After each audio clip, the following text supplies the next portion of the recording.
Bismillahirrahmanirrahim. Assalamualaikum warahmatullahi wabarakatuh.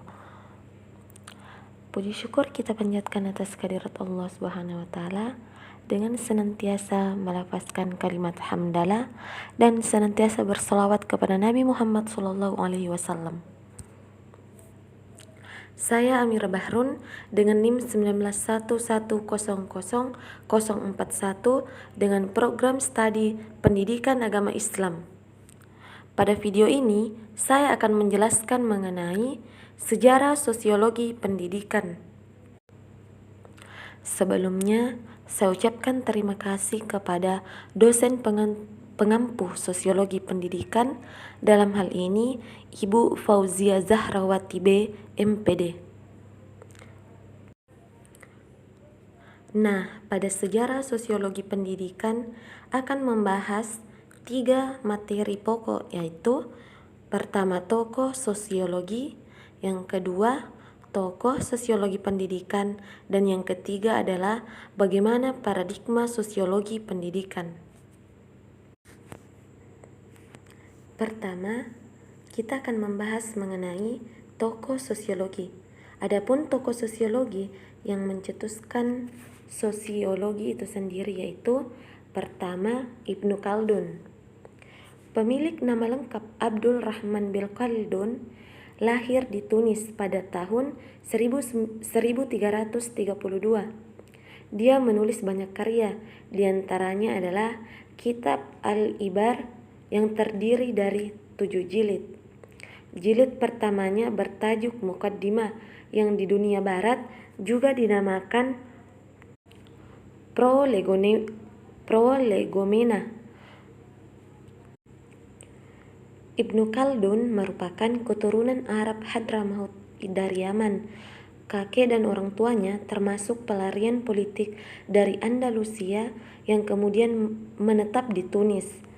Mereka mendapatkan kedudukan terhormat di tengah masyarakat Afrika Utara dan Andalusia. Sementara orang-orang Eropa baru mengetahui karya-karyanya sejak abad ke-19. Para ilmuwan sosial Eropa begitu terkesan dengan pemikiran Ibnu Khaldun mengenai sosiologi yang mendahului zamannya, khususnya dalam Muqaddimah. Sebagai informasi, istilah sosiologi baru muncul pada abad ke-19 ketika digagas filsuf Prancis yaitu Auguste Comte. Adapun keistimewaan Muqaddimah. Muqaddimah merupakan karya yang melejitkan nama Ibnu Khaldun dalam peta peradaban Islam. Buku ini dianggap sebagai uraian yang paling sistematis tentang seluk-beluk ilmu sosial. Yang kedua, Auguste Comte. Auguste Comte lahir di Montpellier, sebuah kota kecil di bagian barat daya dari negara Perancis pada 19 Februari 1798. Setelah bersekolah di sana, ia melanjutkan pendidikannya di École Polytechnique di Paris.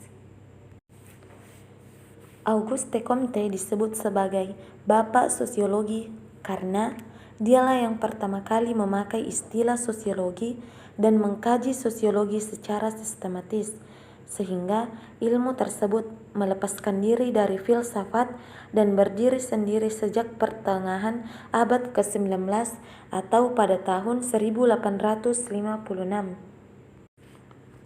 Auguste Comte memperkenalkan metode positif, yaitu hukum mengenai urutan gejala-gejala sosial. Dia memperkenalkan hukum 3 stadi atau 3 tahap. Isi hukum 3 stadia atau tahap itu, pertama, tahap teologi. Pada tahap ini, orang lebih suka dengan pertanyaan yang tidak dapat dipecahkan, yaitu tentang hal-hal yang tak dapat diamati. Yang kedua, tahap metafisik. Pada tahap ini, jawaban atas pertanyaan-pertanyaan yang sama dicari jawabannya pada hal-hal abstrak yang diibaratkan sebagai esensi dan eksistensi. Yang ketiga, tahap positif. Pada tahap ini, manusia mulai mencari jawaban yang tak bersifat mutlak. Selanjutnya yang ketiga yaitu Herbert Spencer. Spencer lahir di Derbyshire, Midland, Inggris pada 27 April 1820. Dia adalah salah satu anak dari 9 bersaudara yang bertahan hidup dari pasangan William dan Hare Spencer, guru sekolah di Derbyshire. Herbert Spencer adalah seorang filsuf Inggris dan seorang pemikir teori liberal klasik terkemuka.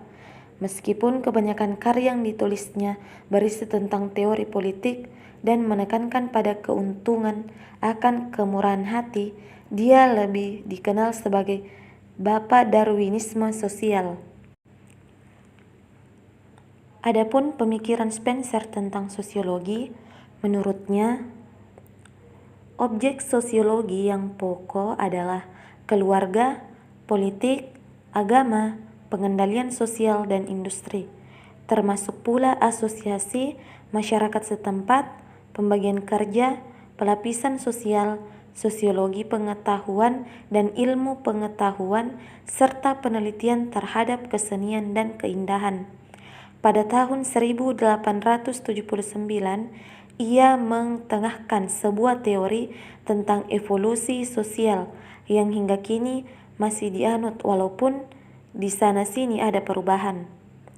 Ia juga menerapkan secara analog dengan teori evolusi karya Charles Darwin yang mengatakan bahwa manusia berasal dari kera.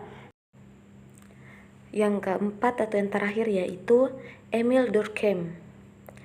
Durkheim lahir di Epinal, Perancis, 15 April 1858 dari keluarga Yahudi yang taat. Dia tergolong orang yang cukup pintar.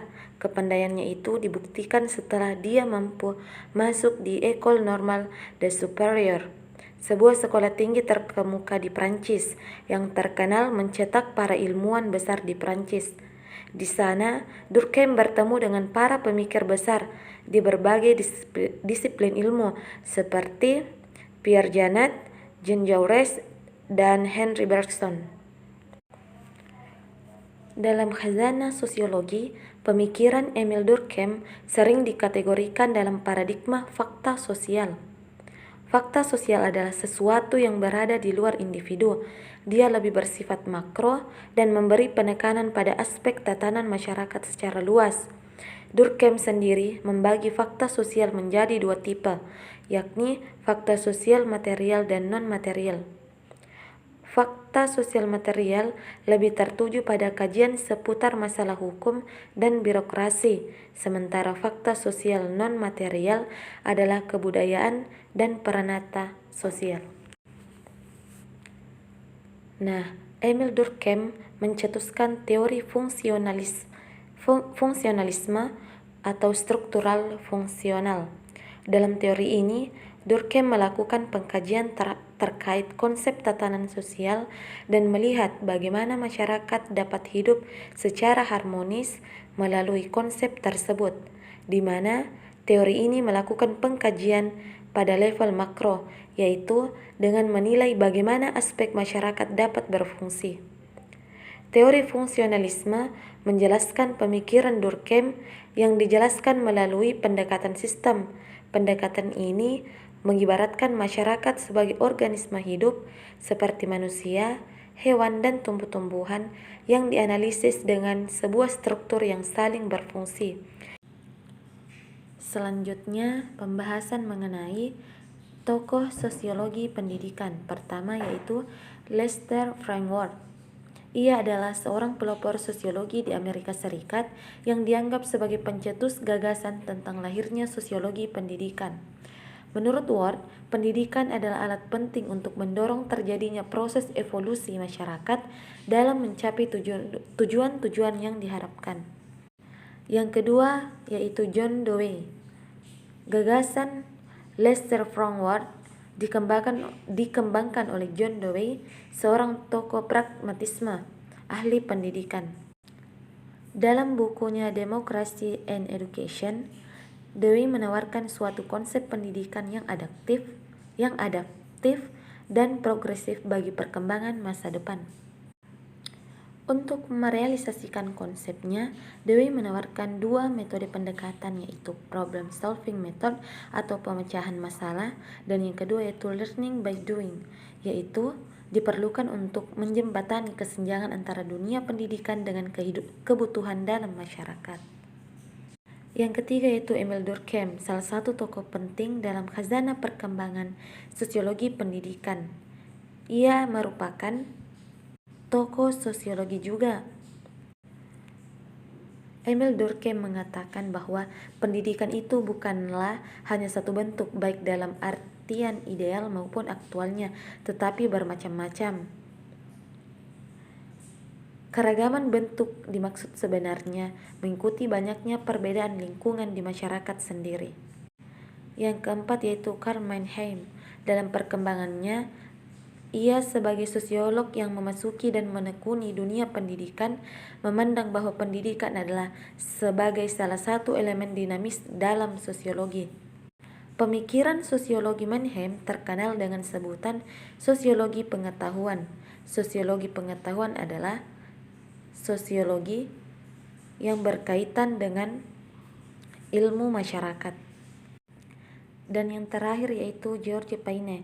Menurutnya, sosiologi pendidikan adalah ilmu yang berusaha menjelaskan lembaga, kelompok sosial, dan proses sosial yang diperoleh dan dialami oleh individu, terutama yang secara khusus berkaitan dengan sistem pendidikan yang selalu berevolusi dan berubah.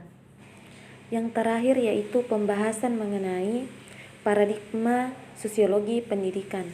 Pertama, paradigma fakta sosial. Comte dan Herbert Spencer berpendapat bahwa dunia ide adalah pokok bahasan dalam sosiologi. Dengan tegas pendapat ini ditolak oleh Durkheim. Menurut Durkheim, pokok bahasan sosiologi haruslah mengenai studi fakta sosial. Pembahasan mengenai paradigma fakta sosial terdiri dari struktur sosial, institusi, seperti norma-norma, nilai, adat istiadat, dan segala aturan yang bersifat memaksa di luar kehendak manusia. Yang kedua yaitu paradigma definisi sosial. Paradigma ini dilandasi analisis Max Weber tentang tindakan sosial. Menurut Weber, mempelajari perkembangan pranata haruslah melihat tindakan manusia, sebab tindakan manusia merupakan bagian utama dari kehidupan sosial. Yang ketiga yaitu paradigma perilaku sosial. Paradigma ini memusatkan perhatian pada hubungan antar individu dan individu atau hubungan individu dengan lingkungannya. Skinner mengklaim bahwa objek perilaku manusia adalah objek studi sosiologi yang konkret dan realistis. Teori yang tergabung dalam paradigma ini adalah teori behavioral sosiologi dan teori pertukaran atau exchange. Sekian video pembelajaran mengenai sejarah sosiologi pendidikan. Semoga video ini dapat bermanfaat bagi kita semua. Tujuan pendidikan itu untuk mempertajam kecerdasan, memperkukuh kemauan, serta memperhalus perasaan. Wassalamualaikum warahmatullahi wabarakatuh.